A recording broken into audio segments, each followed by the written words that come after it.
So to put it in perspective, about 10 years ago, there were about 180 scripted um, TV shows produced and Hollywood, and going into 2022, there was almost 600.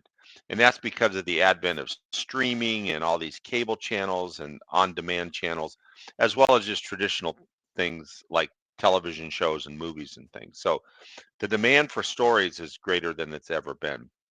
And so just because of the world that I run in, I have the opportunity to talk to a lot of different authors. And so I am able to connect Hollywood with that. And so as a result of that, it's allowed me to develop a perspective on what Hollywood is actually looking for. And Okay. that's the core of what we want to talk about. Okay, great. Keith, I just realized we took it live and you and I started talking and I missed the go live button. And so people are screaming, wait a minute, where are we? And I'm introducing everyone and they missed us. So we will just look here. I apologize, folks. Oh my goodness, what happened there? So let me just reintroduce you right quick. Ladies and gentlemen, my Yep. name's Joelle and I'm with First Editing. Here we have Author Learning Center President Keith Ogorek, and we're going to talk today about the 7 things you need to know to get your book and to get Hollywood interested in your book. And as he had started there, he was giving a little bit of his background. I turned it on right as you started there. So again, folks, I apologize for that delay, but here we are. And they're saying there's still no volume. Is there no volume? Can we have some people here to let us know?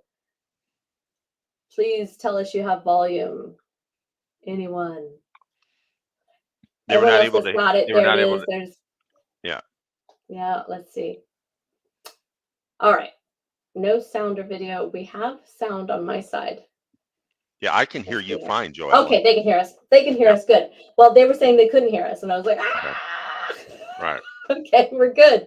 We're good. So great. So walk us down. We have the seven things here. I know that you've got kind of an outline of how we're going to approach this today. You mentioned the increase in the number of scripted shows being produced over the past 5 years. Catch us into that and how it's affecting Hollywood. What's it like out there? Yeah. So as I said earlier, that there's been just an explosion in need for stories and content. And around 10 years ago, there was about 180 shows, scripted shows produced in Hollywood, and in going into 2022, there was almost 600. And so that tells you how Wow. much things have increased. And so that means there's this demand for ideas. And years ago, not years ago, a couple years ago, actually, I had the opportunity to have a lunch with an agent out in Hollywood, and she was really interesting. She works for a big management company. She had been a literary agent in New York. So she worked representing authors to publishing companies. And then because of a job change with her spouse, she moved to LA and decided that she wanted to be an agent representing books to the entertainment industry. So she's worked both sides of where an author could maybe get something done. And what she said, which was really interesting to me, is she goes, publishers are most concerned about the writing, and Hollywood is most concerned about the story. And which means that even if a book hasn't necessarily sold a lot, um, but if it's got an interesting story and interesting characters and some of the things I'll talk about here in more detail, that's enough to get Hollywood's interest. And so Mhm. what I realized is that there's a lot of books out there that maybe you're not going to read about in the paper or whatever, but they have really compelling stories. And so it's connecting Hollywood to see those things and understanding what they want. And that's the essence of how I created this list of the 7 things to get Hollywood interested in your book. Now, on the other side of that, Joellen, I've also seen authors who don't have these things and they miss the opportunity. So the demand out there is great, and they don't pay attention to these things, which are really fundamental to getting noticed, and then they miss the opportunity. And Of course. that's one of the other reasons why I wanted to do this, is to say, if you're really going to approach it, um, you need to really understand kind of what will keep you in the game and keep you moving forward. Exactly. And again, this is very important for people who are self-publishing because they're going into this the first time round or whatever. I think they need to be aware of their story arc and how they're developing overall. So they're doing these adaptations of the book. So they're looking for these fresh ideas, I understand. Can you walk us through a little bit of that, of how it works and what they're talking Yeah, about? yeah. So one of the things that's really important is that your book have an inciting action, Mm. something that kicks the story off and gets it moving. And too often, authors start writing, but it's too long before the inciting action comes in. And then there are 5 elements of a great story. The inciting action is the first part. Mhm. Then there needs to be a protagonist, Mhm. an antagonist, and the protagonist can be one of the ways I like to think about it is someone that I want to cheer for. And then the Okay. antagonist, it can be a person, it can be, a disease, it can be anything, something that's working against that protagonist. And then there needs to be a conflict and resolution. Right. And those 5 elements are essential. And if they're not very clear and easy, and this is where editing helps. I mean, too often people spend too many words getting to these things. And uh, oftentimes I'll be at a writer's conference and someone will say, will you read my book? And I'll say, I may or may not read your book depending on what else I have to read, but I'm going to tell you this. Before I read it, I want you to take these 5 elements. I want you to read your book and tell me how soon it is that I meet these things, that I understand what's setting the story up, and then Yeah. where does it go from there? And all of these are so important because too often, as you know, stories don't start well and they don't finish well, and so that story structure is really, really important. And Right. because eventually you're going to have to pitch your story. And Yeah. the other thing that's really critical to think about is when you're writing a book, you're not necessarily you should follow conventions of word counts for genres, but you're not really bound by whether it's 200 pages or 220 pages.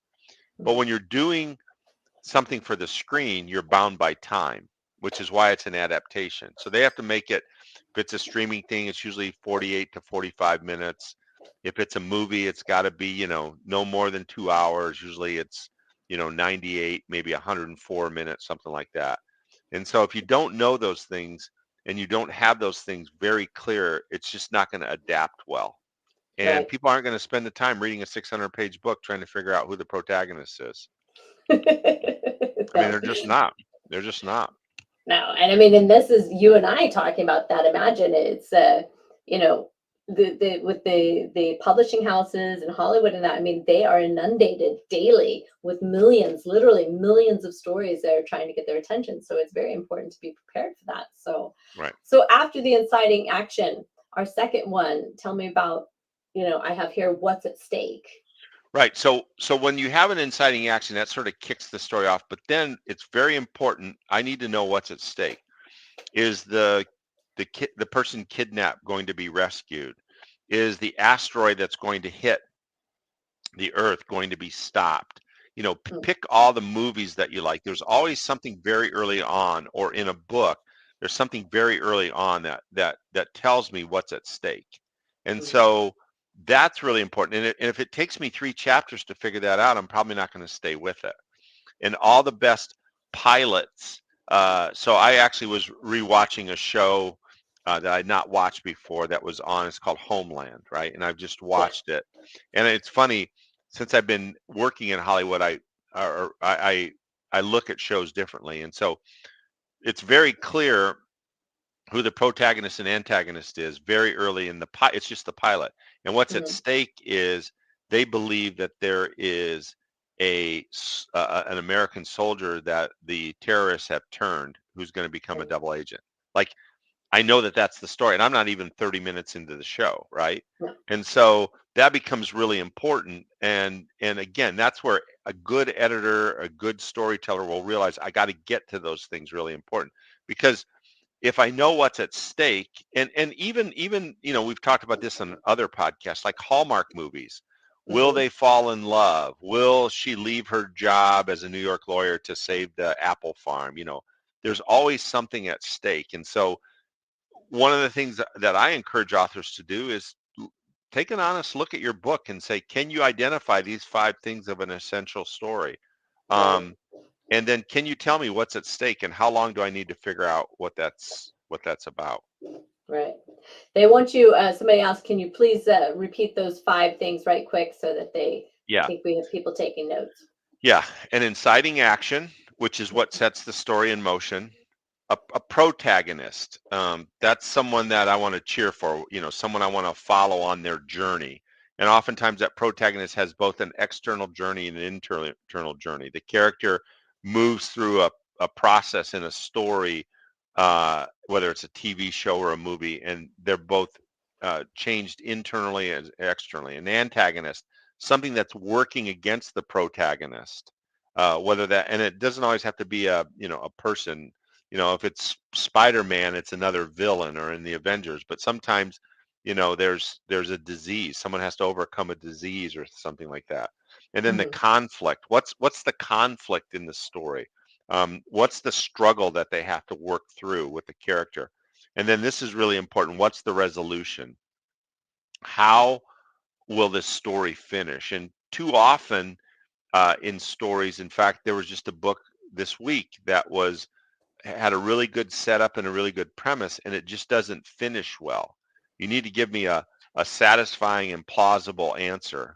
Um, there's a there's a quote from an author named G.K. Chesterton that I like. It says, "The object of opening the mind as of opening the mouth, it is to shut again on something solid." Right. So too often stories start well, maybe even have some of these elements, but they don't finish well. And that's what I want. Mhm. I want something to finish well. Right. And the who will you cheer for is the third one. Isn't that our protagonist? Yeah, that's the protagonist. So you want to make that person, you know, uh, and I'm going to use this word intentionally, likable. They might have foibles. They might have, they might even be abrasive. I think about Julia Roberts in Erin Brockovich, right? Yeah. She's a likable character, but she's a little rough on the edges, right? And so you can think about that. And so I want to see this person overcome whatever their struggle is, whatever their conflict is, right? Mm. And so too often we write factually about characters, but I don't feel what that character's feeling or go through what that character's going through. And we all want to cheer for someone, right? And they don't Right. always have to be the underdog, but we want to see them accomplish whatever's set before them. That's why these elements all work in an integrated fashion, right? If I know who the protagonist is, and so would I like this person, right? Would I Right. want to see this person be successful? Because there are some people that you don't want to see be successful, right? Right. And so that becomes really important as well too. And then I want to know why I want to cheer for them, right? Hmm. Yeah. That's Of important course. as well too.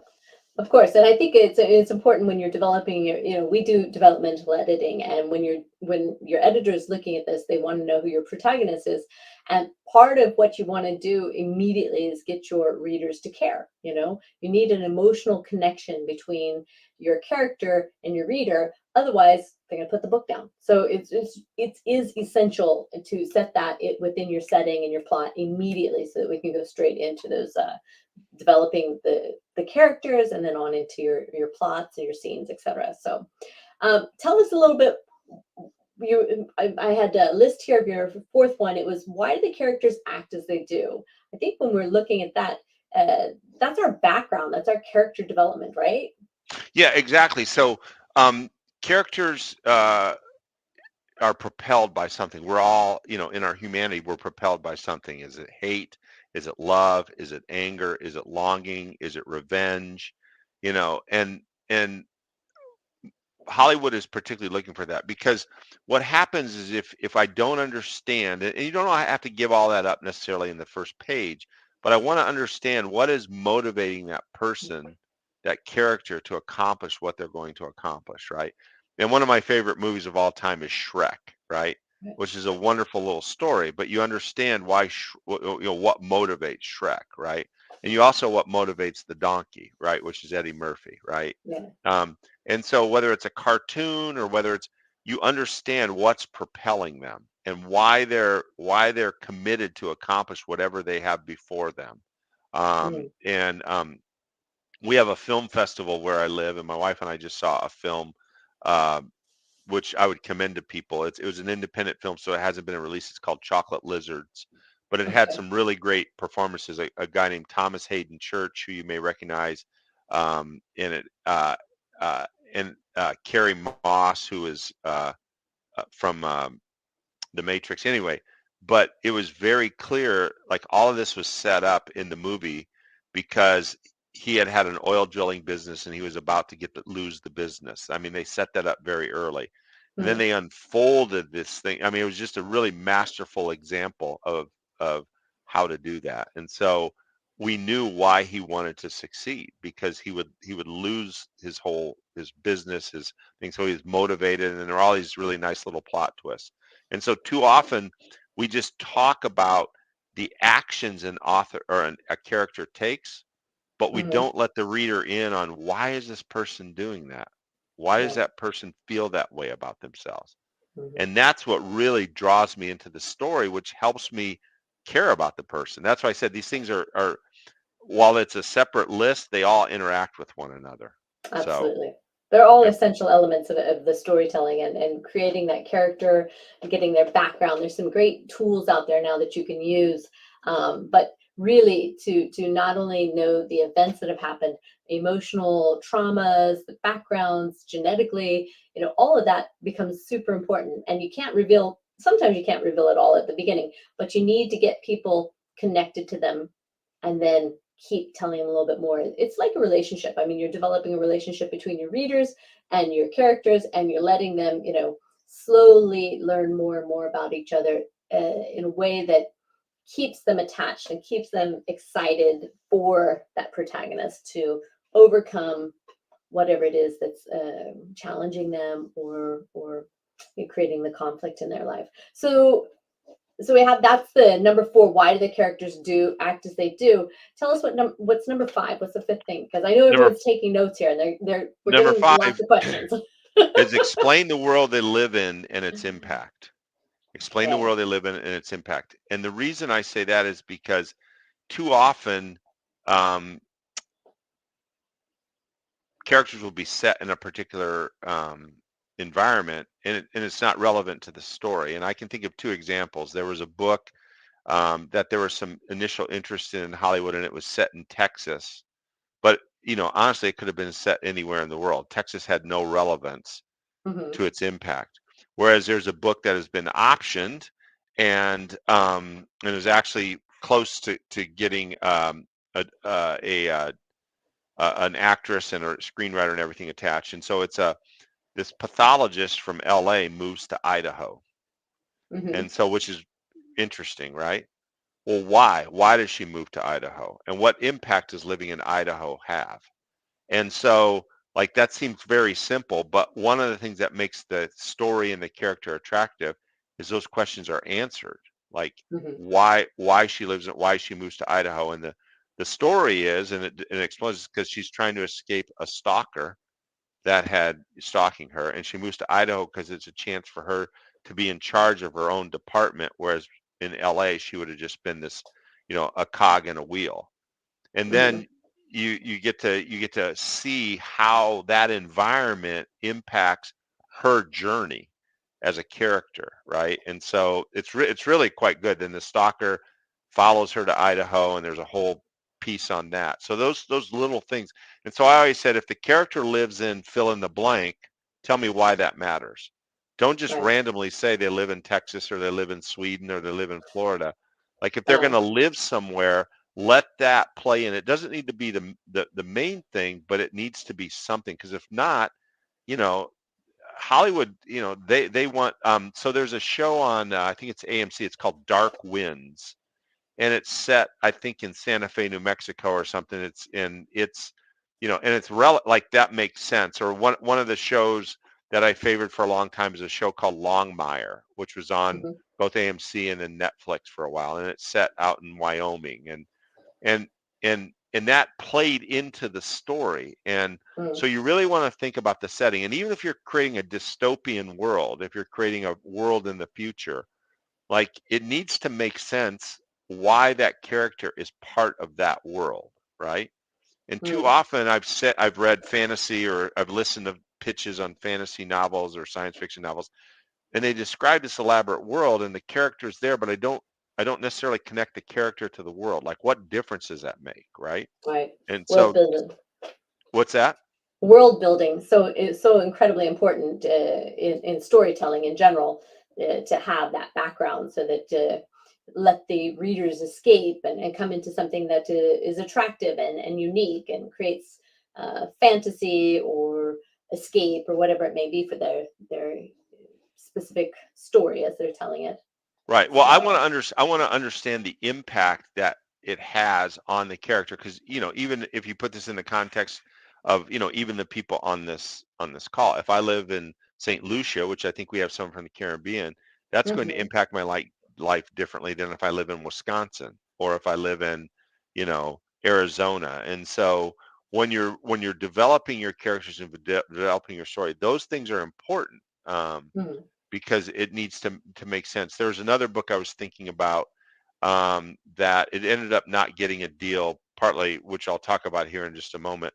But it was set in El Paso, Texas, right. and and and the author did a great job of why that was important for the main character, and Mhm, uh, the story would not have happened had it been in anywhere else, and that becomes so what happened real quick is the protagonist ended up having some health ailments, but he had been a doctor that had helped a lot of the people.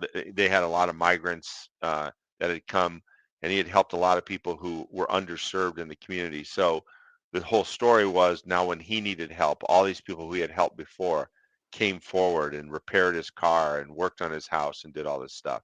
mhm, And mhm. it's a beautiful story, but it made sense that it was there. And if it were set in, you know, Michigan, it wouldn't have made sense. And so that's a perfect example of, if you're going to set your story somewhere, make sure that it's clear how that's impacting the story and how it's impacting the character. I've got Okay. lots of examples of that.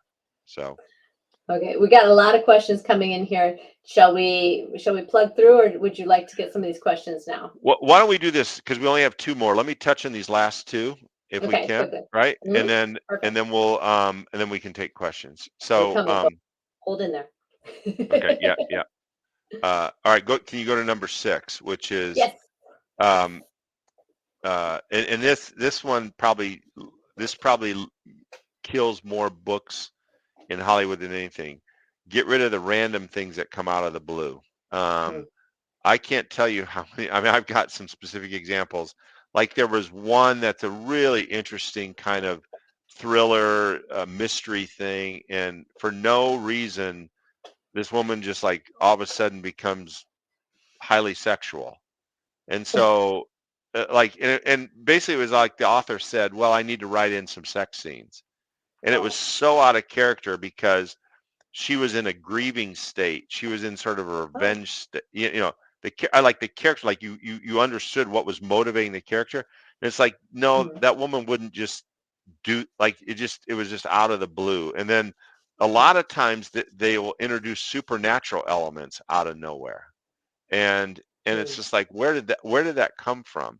And so what it does is, it just, you're on a journey, you're on a journey with the character, and then all of a sudden something happens, or out of nowhere a character appears to save the day.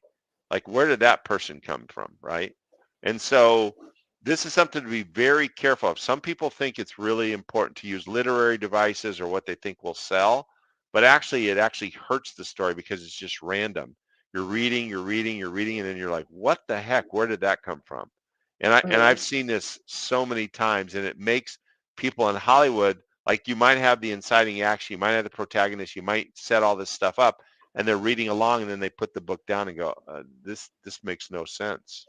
So right, right. Okay, and our seventh one here, let's see, we have of this was an interesting one. I wasn't sure what you were referring to with Cousin Vinny.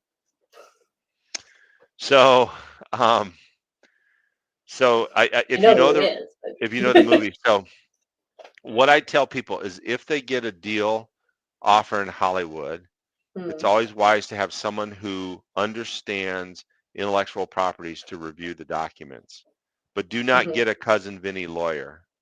Don't okay. get some local lawyer who does, car accidents. to look at the deal, because they will almost always not understand it, and they will ask for things that will be unreasonable and never get. And Okay. so one of the things that's really important is to understand how agreements work in Hollywood, because there's often a misperception of, where things um, go. So the first thing that will happen, and this is important because there are scammers out there, is if someone inquires of interest in your book, the first thing they're going to ask you is, are the development rights available? Because if Okay. you've given the development rights to someone else, they're not going to invest any money because you're engaged to someone else. They're not going to be able to propose to you. So if they tell you that there's a budget set up and all that stuff, it's just a scam. It's a lie. And then what they'll do is they'll have people read the book, and they'll probably think through, okay, what format will this take? Will this be a limited series? Will this be a movie? Will this be an independent movie? And then they try and think through who would be the buyer for this. And one of the great things is that there's so many opportunities now. There's a lot of discussion about, does this live on cable? Does this live on network television? It's really great to know that there are that many options. But then what they'll do is they'll usually offer you an option agreement. And particularly for authors that don't have a big sales history or a lot of reputation, that option agreement will be a very limited amount of money. It Hmm. might be $500, it might be $1,000, but it's not going to be $50,000. And you can goon a deal by asking for too much at the beginning. And then what Okay. will happen is they will now invest their time and talent to try and get something to the point where it gets sold. And what Okay. I mean by getting sold, that means a studio or a streamer or someone will want to now invest in both the script, and then they'll have and then when they get approved to produce it, a production budget will be attached. And the term you'll hear is the movie gets set up, or there's a greenlit, or it's greenlit. And it depends on Hmm. whether it's a TV show. At that point, there will usually be a payment to the creator of the content. So Okay. that's when the payment's going to come. And I've seen too many people ask for too much money at the option stage, which in my opinion is foolish, because what you want is you want to option your book with people who you think believe in your book. Because if they believe in it, then they're going to make the investment with all their relationships, with all their talent, with the money to try and get it Hmm. to the screen. And um, so that's the way the deals typically work. So you get an option agreement. Sometimes there's something called a shopping agreement. It's similar, but it might not be as exclusive. An option agreement is exclusive. And then you might get a little bit of money there, but then the thing I tell authors all the time is, you should not option it unless you are the kind of people that you want to work with. This is about a relationship. You have to trust that the people are going to take your project, and they will, treat it and invest, and they're not going to just let it sit on the shelf. And so that's important as well too. And so that's when I say the cousin Vinny lawyer. I've seen people lose deals because cousin Vinny thinks you got to ask for all this money up front. There's this illusion outside of the industry that, well, Hollywood's just this big pot of gold. Well, it can be. Remember, the goal is not to make money on the option. The goal is just to get your book to the screen, because if you get the book to the screen, everybody wins in that deal. Hmm. Okay. Okay, perfect. And that's where we are now. So I'm going to open it up to some questions here, Yep. and they are just flooding in. So Yep. I just want to say to everyone here, thank you for your questions.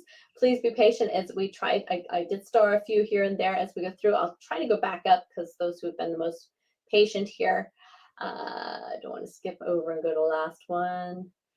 Let me scroll down just a little bit more here. Do, do, do, do, do, do. Boy, there's so much going on here. It's incredible. Let's see.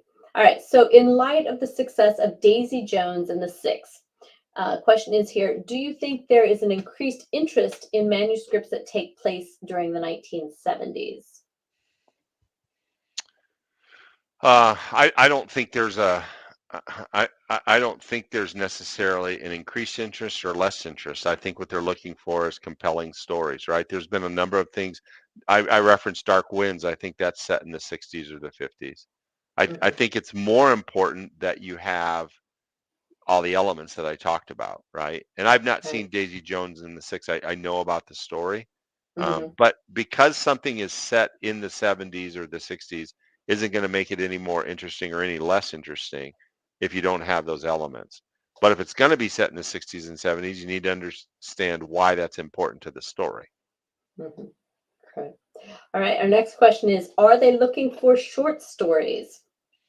There have been some things that have been adapted from short stories. There's been things that have been adapted from articles and newspapers and things like that. So yeah, I mean, but again, I can't emphasize enough those five elements to the story and all the things that I've talked about. Whether it's a Hmm. short, a book that doesn't have those elements versus a short story that does, will be looked at. The short story will be looked at before the book, or they might read the short story. But yeah, they can do that. Okay. Sure. We have another question here: is can an unpublished book be considered for a movie? So this is a gray area, and I'm going to say that. And our general counsel would make sure that I'd want to put this. This is not legal advice, okay? So that I got that on record, Joe Ellen. Of Um, course. one of the things that the entertainment industry likes about published books is because now there's copyrighted material. And if there's going to be any issues, they most likely will have already been drawn out. If someone's going to claim that it's plagiarism or something like that. Hmm. So I'm not going to say you can't get an unpublished book uh, Right. done, but it's a lot harder than a published book because then they can go read reviews. They can find out if anyone is suing, all that stuff. There's a term that they use. They call it clean chain of title. They want to make sure that there's a clean chain of title. And Okay. so No, that's important there. That's very important. So this is a very open question here, but I'm going to put it up on the screen and then people can fill in a little bit more. There was a question about TV series. I guess that's in comparison to, say, a movie or a film. yeah, We have questions about short stories versus films versus, TV yeah. series. Yeah, so Okay. so so what I can tell you the process is absolutely you can they're looking for TV series, but TV series can be limited series, they can be I Mhm. mean the crazy thing about the way the industry is now is before, you know, when Joellen was just a young girl, they'd have three networks Me Too, and everything had to be a 22 episode order. And now, Mhm. you watch stuff on Masterpiece Theater, some things are 4 episodes, some things are 6 episodes. Mhm. um, but one of the things that someone who's interested in the book will do is they'll have that discussion, like where do you think this best lives? Is it a limited series? Is it a streamer series? Is it a network show? I mean, those are very different, right? And so now the way deals work for network or for television shows are different. Usually are paid if there's a pilot shot, and then you're paid on a per episode basis depending on how many episodes are made and things like that. So it's a different economics. But yeah, but I'm going to be a broken record here, but um, if you have those elements that I've Mhm. talked about that are critical for Hollywood getting interested in your book, Mhm. Hollywood will then figure out where things live. There's a show that ran for a number of years on NBC called The Blacklist that starred James Spader. Some of you may be familiar with it. I actually watched it. My wife and I actually have enjoyed it. It just finished. I actually talked to the writer. I'm sorry, I talked to the manager who represented the writer who started it. And originally that was pitched as a movie, not as a TV series. And they pivoted it to a TV series. I think ran for 9 seasons. And Spader was an amazing character in that. And so yes, absolutely. Okay. Here's the one that keeps getting repeated again and again. Um, so how do you get the book in front of somebody in Hollywood? Because I know that we're talking a lot about creating very strong story arc, creating strong characters, creating a strong world and scene, and the plot has to be tight with conflict and the resolution, and all these different things going on. Um, a lot of people are looking for the actual, uh, you know, what do I do? Do I go out to Hollywood? Do I stand in a line? Or who do I, where do I submit it? How does it work in comparison to, say, when you're publishing a book and you know that you're going to a literary house and you're approaching agents? Yeah. So that's a great question. So and there's a lot of answers. One of the things that will help you more than anything is to actually um, do what you need to do for your book, which is try and get reviews that you can, generate some sales and then generate some PR. A lot Hmm. of things are found in the most unusual places because they see things. You don't have to always have a New York Times bestseller. You just need to have, uh, something. Um, Hmm. Hmm. and then there's a question: is it necessary to have an agent? You might not need an agent necessarily out of the gate. And if you're not an author that has a lot of sales, it's going to be harder to get a manager or an agent. Hmm. Um, and as I said, there are a lot of scammers out there right now that are coming out to authors and they're saying, we have a production budget. This person's interested. They're all scammers. The first question anyone's going to ask is, are the development rights are available? And so there are, and this is a term that scammers use. They say our book scouts have looked at it. Now the problem is there are legitimate book scouts out there. Netflix has book scouts. Most of the big production companies have book scouts, and they're scouring papers, local papers. There's a Hmm. person that I talked to that worked for a company. She doesn't work there anymore, and I forget what she told me. She was responsible for like the Midwest, Iowa, Nebraska, like in Yeah. her job every day. It was her job right out of school was just to look at these local papers and things and see if she could find stories that were interesting or Hmm. book reviews. So the best thing you can do is do the things that you would do to promote your book. Do interviews, do blog posts, get reviews, um, do all those things. Now, there are certain self-publishing companies that have legitimate book to screen pitch fests, and then you can do that. So Hmm. Hmm. Yeah, so I think I mean, so you're saying that there's people out there looking and yeah, scouting, like yeah. they did traditionally with agents for books. So people are asking, is it a submissions process or is it just a matter of being discovered? Is what this So uh, the question two is ways basically. is it's more being discovered for Hmm. Hollywood, but there also are uh, there are uh, there are legitimate book to screen pitch fests that you can participate in depending on how you published your book. So that's another Okay. way where you can do that. One thing, so I've got a really great story though. There was a local author. He's from Texas, and he Hmm. wrote a book, and he was at a book fair um, in his local community, and these two people came by. They picked up his book and they asked him about his book, and he had a very tight pitch on his book. So he pitched his book to them, not knowing Hmm. that they were producers. Right. And they took the book, they read it, and they came back to him and they said, "Okay, we're very interested in this, but we have a question for you. First of all, when we talk to authors, most authors don't know how to pitch their book. You knew how to do that. And number Hmm. two, you know how the deals work. Most authors don't know that. How do you do that? Well, he's attended the webinar that we're kind of doing right here, and he ended up getting a deal. I mean, I don't think it's made it to the screen yet, but he ended up calling me or reaching out to me and saying, "Hey, I'm a member of the Author Learning Center. I was on your webinar, Hmm. and they were these two producers from Hollywood just happened to be, I think it was Austin, Texas. They just Yeah. were there at a book fair. So yeah, Oh yeah, I mean it happens all the time. I've got a good friend here who's on Netflix now, and it's exciting when it happens. It's very exciting. Everybody's involved here. So we're going to go back to the option amount.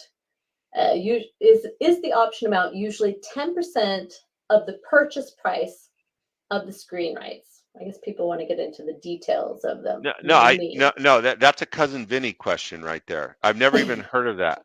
The option's going to be somewhere probably between $500 and $1,500 at the most. The budget, once it's set up in the option agreement, it will define what your payments will be depending on what they do with it. Hmm. So, and usually if it's a production budget for a film, it's usually 1.5, maybe 2% of the production budget with a ceiling and a floor. And if it's a television show, it's a different thing. I don't even know how to answer that question because none of that would be the way a deal would work. Right. Again, so we're waiting to be discovered. It says here, where do I find an interested agent, an agent who's going to be interested in their book? So again, these are a lot of the questions coming through here. So here's a good one here. When we're actually making these connections and we're finding people, how can you tell the difference between a legitimate publishing company or agent and a non-legitimate publishing company or agents? And I guess this would also be applied towards, as you said, book scouts versus an actual producer, somebody who's in the studio, who's able. You've given us, some of those warning signs. Yeah.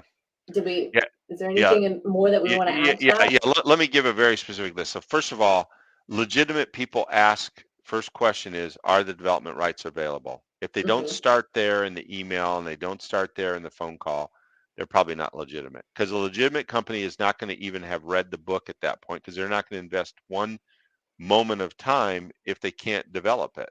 And Right. there are examples of books, that people have been contacted, and maybe you can't get a hold of the author. Maybe the author's already given the development rights. Another thing that scammers say is we have a budget already. Well, they Okay. don't have a budget already, and that is because, if you're shooting in Europe, your budget's going to be different than if you're shooting in Florida, right? Right. And what's the size of your cast? Until you have a script, you can't have that. The other thing is, if they don't have a first look partner, a lot of times if people are approaching you, they'll have someone that's a first look partner. And then another one that publishing scammers say, well, you need to make edits and price the book differently. The reality is books are not price sensitive purchases. I mean, there's probably a difference between a $20 book and a $50 book, but when's the last time anyone bought a book because it was $22 versus $19.95? You buy a book because you want to read it, not because it's priced. No one says, you know what, I'm going to Dollar General because they have the cheapest books, right? You don't do that. Right. And then this is my favorite one. They promise to send it out to a list of Hollywood companies, and they use logos that they don't have permissions for. If you haven't heard anything today, please listen to this. When Hollywood is interested, they will probably target a very limited number of people. They will know where they want to take that book as a series or and so the difference between putting a series on cable versus putting a series on streaming versus putting a series on network television, it's a very different feel. And then if they say it's flagged by a book scout, most often they're borrowing that term, or they say they're a book scout. You want to, I would say, ask to see the assessment or ask them why they flagged it. I'm going to guarantee that almost all the people you talk to have no idea. Now, a legitimate book scout will tell you what attracted them. It will be something. It might, and they probably won't have read the book by then. And then the other thing I would tell you is, if they say they're a literary agent, a legitimate literary agent isn't going to ask you to do anything. They're going to want you, they're going to let you know what authors they represent and what books they have sold to publishers. People use that term literary agent. And then here's some things if you get an email. Look at the URL. People do this all the time. They borrow the name of a legitimate company, but they make it a Gmail account. These emails look so official, and they impersonate people. I saw once an author forwarded to me from Todd Phillips. Well, Todd did the movie The Joker, and he's done some other ones. You can recognize his name. It looks very legit, but the URL was something, and this is true for all scammers out there. And the last thing is, if they don't have a phone number to call, that's probably a warning sign too, because the people that are very interested in getting books are going to make it as easy as possible to talk to you. So those are all red flags, right? And also things that can do that. So is that sufficient enough? Yeah, So I think that's yeah, great. yeah, I, let me just say one other thing. I do a whole webinar. Maybe we can do that some other time on this podcast, called "How to Recognize a Publishing Scam and Avoid It." That takes all this and expands it out, because it's out there. yeah, So I mean, it is. And though, as we get better with our technology, and we get better access to, used to be you had to build a website, and you had to have a lot of HTML or coding experience. Now you can drag and drop, and the editor for WordPress is very quick, so it's very easy to make yourself look great. So what you always want, be it with a producer, an agent, an editor, whatever it may be, what is their domain? Can you validate them? Do they have references? Do they have reviews? Do they have all these different things? Can they call you? I was on, funny enough, I had to fill in for my administrator the other day, and somebody was on our website, and I'm chatting. They said, "Are you a bot?" I'm like, "No, I'm not a bot." "Well, prove you're not a bot." I'm thinking, I don't know how to prove I'm not. I said, "Well, I can call you. Do you want me to Yeah. call you? I'll call Yeah. you. Yeah. That's all I can Yeah. do." How But do you that, prove a negative, right? yeah, Yeah. exactly. But at the same point, it was like the witch hunt, right? Yeah. If I float, then I must be a witch. So let's Yeah. kill me, Yeah. whatever. But so but making a phone call and doing those things. But I think it all comes down to, in the end, is a lot of the time is trust your gut, Yeah. and trust your abilities, and go with that at the beginning. So scammers are overall, I hate to get to the bottom of that. So how do you get a short story in front of Hollywood is another question here. I mean, again, Yeah. they're watching it. This is a little interesting one. I would not use anyone charging to publish my book. It's free on Amazon to publish. Yeah, exactly. Unless you're going hybrid publishing, or you are getting experts out there who do help. You have assisted publishers. That's not bad. You can't be an expert on everything. Just because you're self-publishing doesn't mean you're doing it all yourself. You do need to have a team of qualified experts to help you along, but definitely don't feel like if I don't pay this $50,000, $100,000, I'm never going to get published. That is absolutely positively Yeah. true. You are right. Yeah. It's not Yeah. not the way it works. Joel, and I believe you keep your videos posted on the YouTube channel. We did a podcast, I think back in February, on the 4 paths to publishing. So Exactly. yeah, my position is it's the best time to be an author, and it's the most confusing time. And some people, you can, if you can do it all for free, then great. But I always say the scariest thing I hear from authors, two things are: number one, my daughter's an artist. Um, Mm, which means, uh, you know, the cover might not be that great. And the second thing is the audience for my book is every man, woman, and child on the planet. Neither one of those are actually that. So anyway, right. I mean, it's the same. We get the same with editing. yeah, yeah, My yeah, mom's a teacher, my dad's this and that, and yeah, you know what? They're yeah, always going to tell you it's yeah, great. They're not going to tell yeah, you anything bad. yeah, But what you yeah. So want is you want honest, yeah, professional yeah. feedback on what you're doing Yeah. there. So yeah, so there's questions here about if they ask for money, they're fake, and I Uh-huh. completely disagree with that. It's services. If let's say if First Editing is going to edit your book, you're not going to do that for free, Hmm. And so it's not that. It's what are they going to deliver. So one of the things I think is what are they going to deliver for the money they're charging you? That's the first thing. The second thing is how many titles have they published? That's one of the first questions you should ask. How long have you been in business and how many titles have you published? Now, there are Right. scammers out there who will absolutely ask for money. But yeah, I've just given you some tools to be able to figure out who's a scammer and who's not. No, I had a good one here. Somebody wanted to go talk about, here we are. Can you talk about where, and when is a pitch fest? Because I think a lot of people do want to know about that. Yeah, so unfortunately right now, Hollywood is, if you followed it at all, there was a writer's strike that began. The WGA struck on May 1st, and they just settled it 2 weeks ago. But Yeah. the Screen Actors Guild is still on strike. And Oh my so the goodness.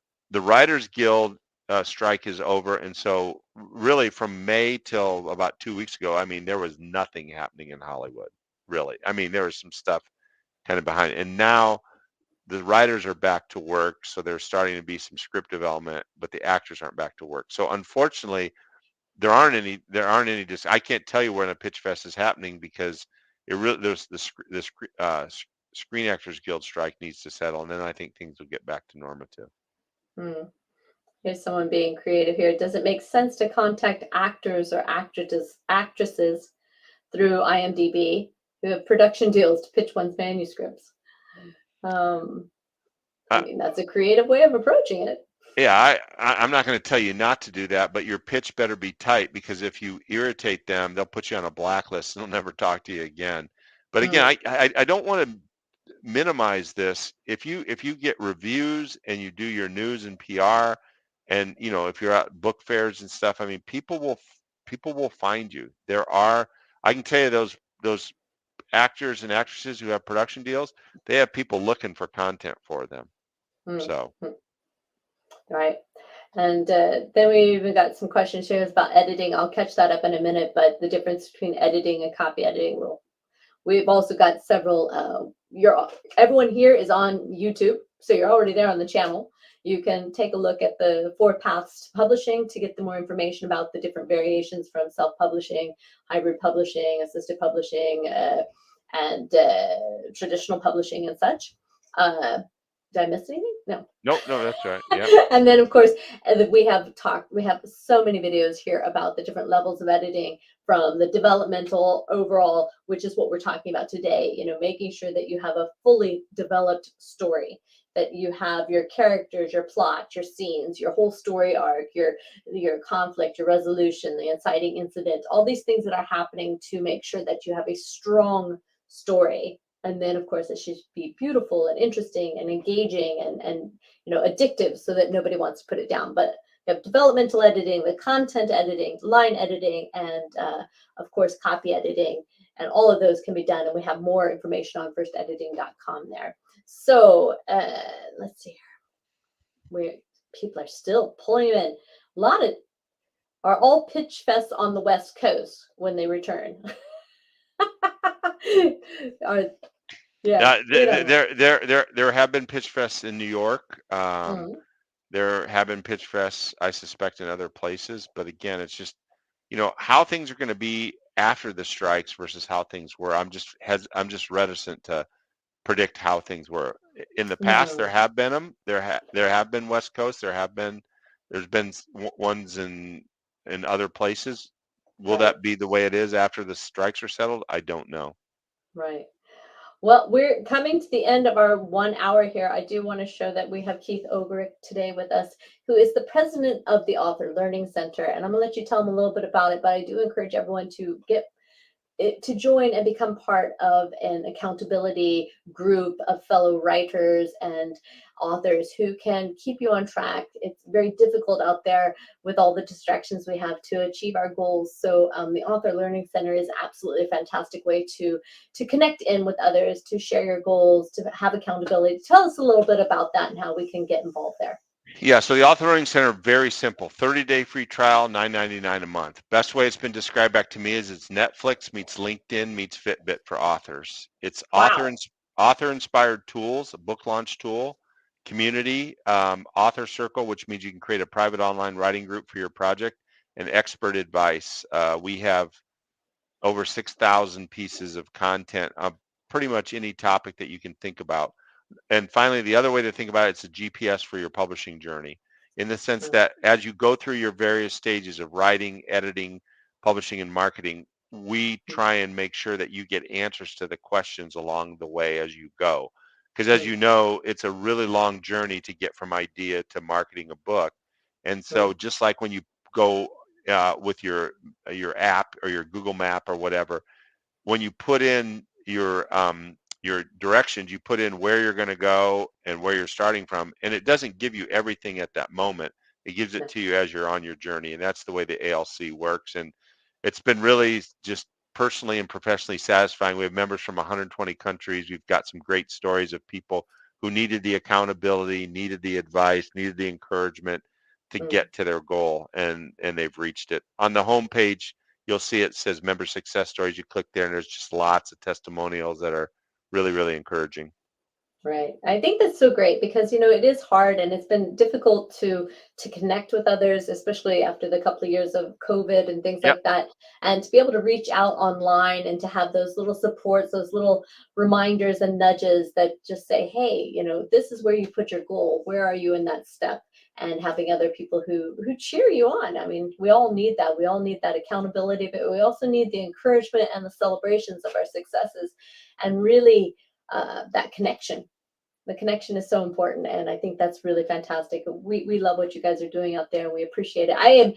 This has been great. I know it's a huge topic, folks, and there's a lot of questions, and you want to have the, the name, address, and phone number of who you can walk in and hand them that book, but it's never that simple. It's dependent upon your genre, your interests, and what that studio or that director, producer, whoever it may be, is producing, and what the trends are in the marketplace and how it's going on. So there are no one size fits all, but do not be discouraged. Always keep the faith, keep going, and we hope to give you more information like this in the future. And we just want to say thank you for joining us today. My name is Joellen. I'm with firstediting.com. Please like and subscribe.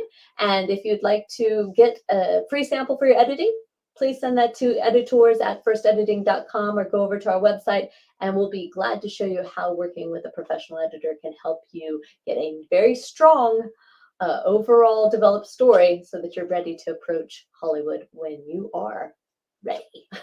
All right. Thank you, Keith. Thank you for joining us. And thank you, everyone else, for coming in here today. Thank you, Joellen. Always a joy. My pleasure.